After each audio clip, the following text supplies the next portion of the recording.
Hey everyone! You may have noticed I haven't posted in a while. The truth is, my wife cheated on me. It happened in our home, the place where I felt safest. My world feels shattered, broken into a million pieces. I keep replaying everything in my mind, searching for a sign, a clue that I missed. But there's nothing. I keep asking myself, why? Why would she do this to us, to me? The silence has been deafening. I haven't known what to say, how to process this pain. The reason I'm making this video is that I need to break the silence. I need to talk about it, to share my story, even if it's just to the void of the internet. Maybe by speaking my truth, by acknowledging the pain, I can begin to heal.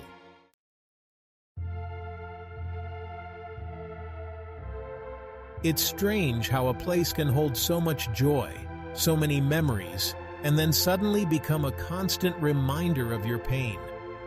Every room, every corner of our home whispers her betrayal.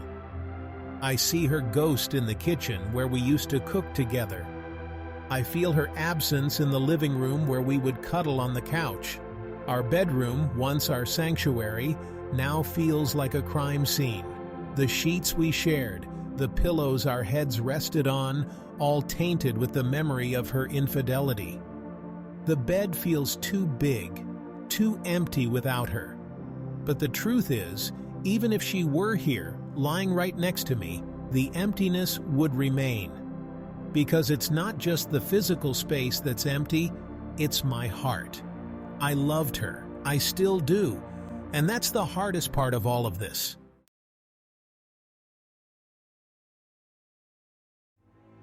The initial shock has worn off, replaced by a relentless tide of emotions. It's like I'm drowning, pulled under by waves of anger, sadness, and a profound sense of betrayal. One minute I'm filled with rage, wanting to scream and shout, to break something, anything, to release the pressure building inside me. The next, I'm crumpled on the floor, tears streaming down my face, wondering how I'll ever recover from this.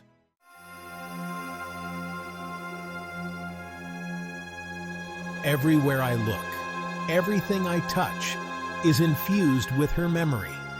The scent of her perfume lingers in the air, a phantom reminder of her presence.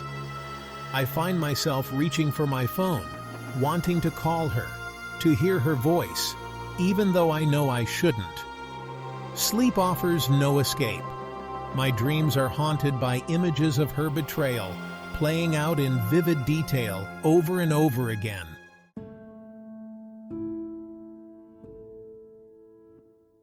Love, it seems, is a cruel illusionist, capable of conjuring up the most beautiful dreams only to shatter them into a million pieces. The love I felt for her, the love I believed we shared, now feels like a lie, a cruel joke at my expense.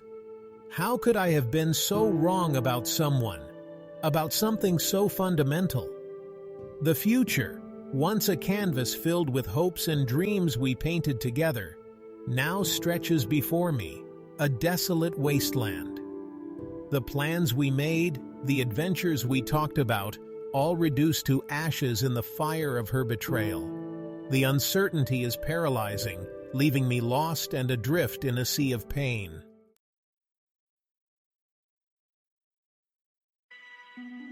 The most difficult battle I face isn't with her, but within myself. It's a relentless tug of war between the love I still feel and the respect I need to have for myself. One side of me, fueled by years of shared memories, whispers that everyone makes mistakes, that forgiveness is possible, that our love is worth fighting for. But then the other side, the wounded side, screams its protest. It reminds me of the cold, hard truth of her betrayal, the blatant disregard for my feelings, the violation of our sacred bond.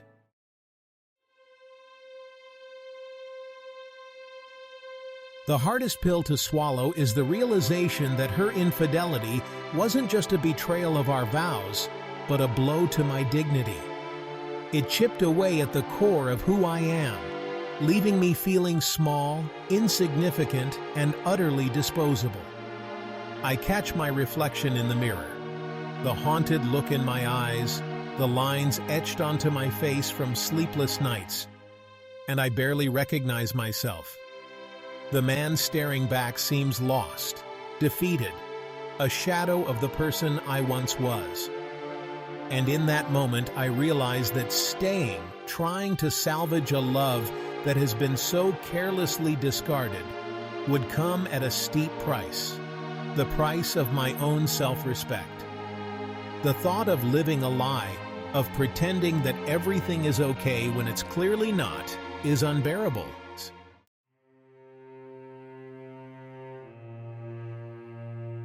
Trust, once the bedrock of our relationship, now lies in ruins, a casualty of her actions.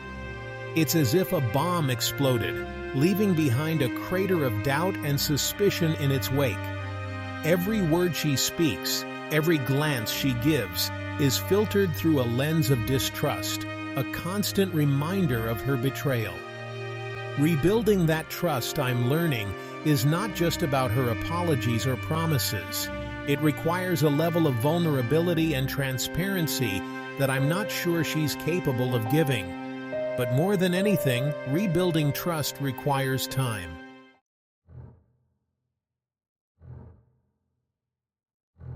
The silence between us is deafening.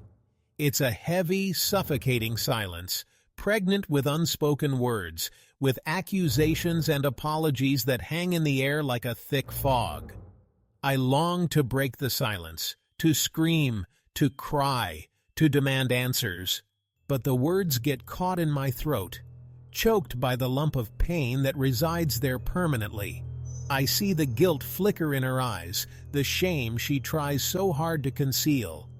But it's not enough, because true remorse, I'm realizing, isn't just about acknowledging the pain you've caused, it's about taking ownership of your actions.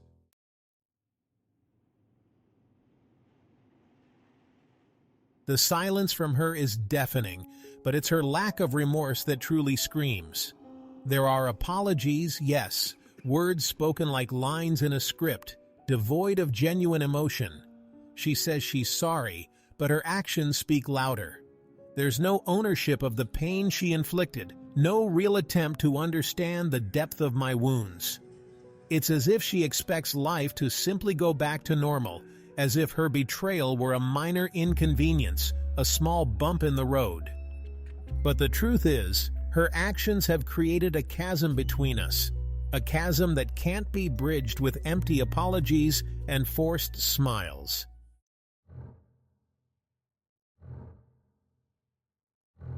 Trust, once the foundation of our love, has crumbled into dust.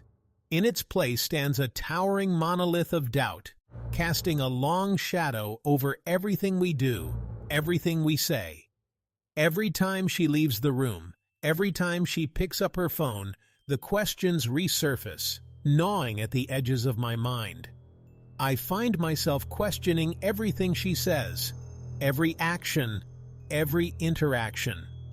The doubt is a venomous serpent, its poison seeping into every corner of my being, making it impossible to relax, to feel safe, to believe in the possibility of us again. I hate this version of myself, this suspicious, insecure man I've become.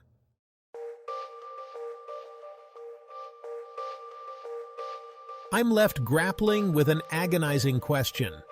Can love truly survive without accountability? Can a relationship fractured by betrayal ever be truly whole again if the one responsible refuses to acknowledge the depth of their actions, the pain they've inflicted? Forgiveness, I'm learning, is not a passive act. It's not simply wiping the slate clean and pretending the hurt never happened. True forgiveness requires a reckoning, a coming to terms with the truth, however ugly it may be. It demands an honest assessment of the damage, a willingness to take ownership and make amends. But how can we even begin that process when she avoids any real discussion about her infidelity?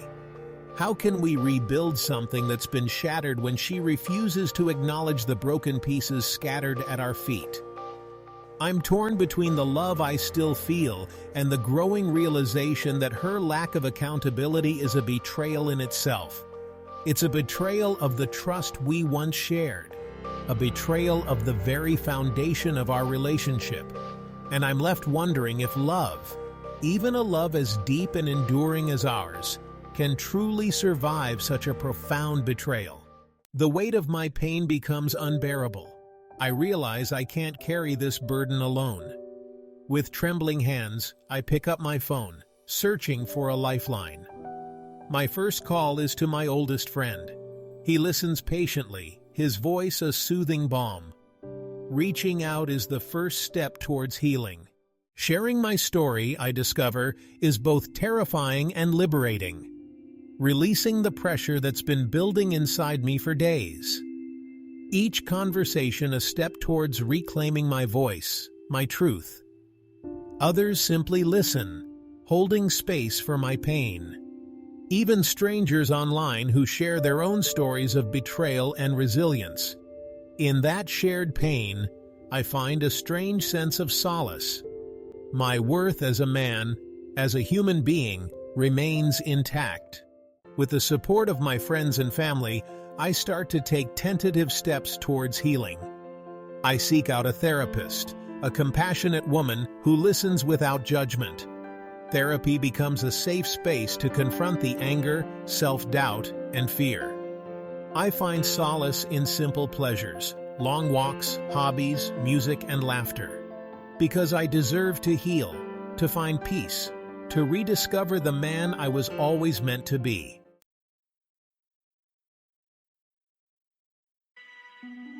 The thought of reconciliation, a word that once held such promise, now feels like a double-edged sword.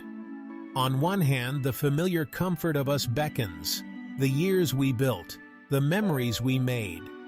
The love, though wounded, still flickers, fueled by a shared history I can't erase. But the other edge cuts deeper. It whispers of the shattered trust, the unanswered questions, the fear that her betrayal will forever be a ghost in our midst. It asks, can love truly conquer all, even this? The therapist's words echo in my mind. Reconciliation requires two willing participants, both committed to doing the hard work. But does she possess that willingness? The doubt lingers, fueled by her continued avoidance of accountability, her reluctance to truly delve into the why behind her actions. The thought of walking away from our life together, from the future we envisioned, leaves me reeling. But staying, clinging to a fractured version of us, feels like a betrayal of myself, a denial of the pain that still throbs within me.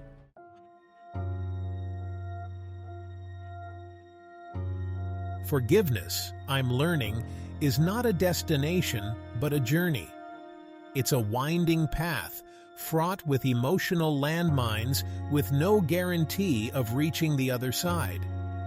And even if I manage to forgive her, can I truly forgive myself for staying?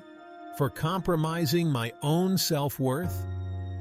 Part of me yearns to offer forgiveness freely, to release the anger and resentment that poisons my days. But another part, the wounded part, screams in protest. It reminds me that forgiveness without accountability is meaningless, a hollow gesture that cheapens the pain I've endured. I realize that true forgiveness, the kind that heals rather than festers, requires more than just words. It demands action, a demonstration of her remorse, a willingness to fight for us. It requires her to acknowledge the depth of my pain, to understand that her actions have consequences that extend far beyond a simple apology. The weight of this decision, The knowledge that my choice will shape the course of our lives is almost unbearable. The fear of making the wrong choice, of choosing poorly and regretting it for years to come, paralyzes me.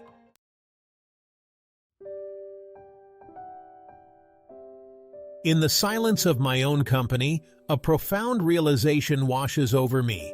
I have a choice to make, a choice that extends beyond our relationship. Do I choose myself? I feel a glimmer of hope, a sense of empowerment from choosing myself. It's a future where I'm free to love and be loved without betrayal.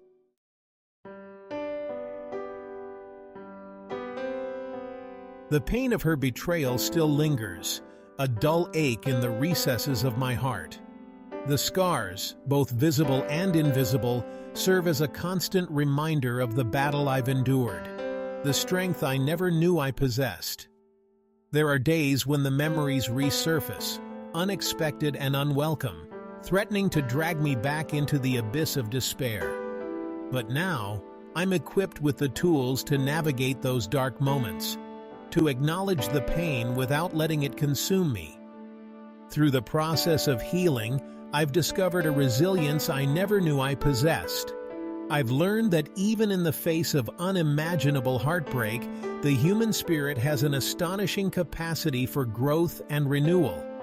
The experience, though excruciating, has peeled back layers of pretense, revealing a strength and self-awareness I never knew I had. I've learned the importance of self-love, of setting boundaries, of refusing to compromise my own worth for the sake of a love that no longer serves me.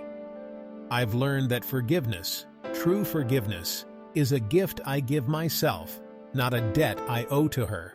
Looking back, I see that the man I was before her betrayal no longer exists. In his place stands someone stronger, more compassionate, more attuned to the complexities of life and love. My heart, once shattered into a million pieces, has been reforged in the fires of adversity. The future, once shrouded in uncertainty and fear, now stretches before me, full of possibilities. And for that, despite everything, I am grateful.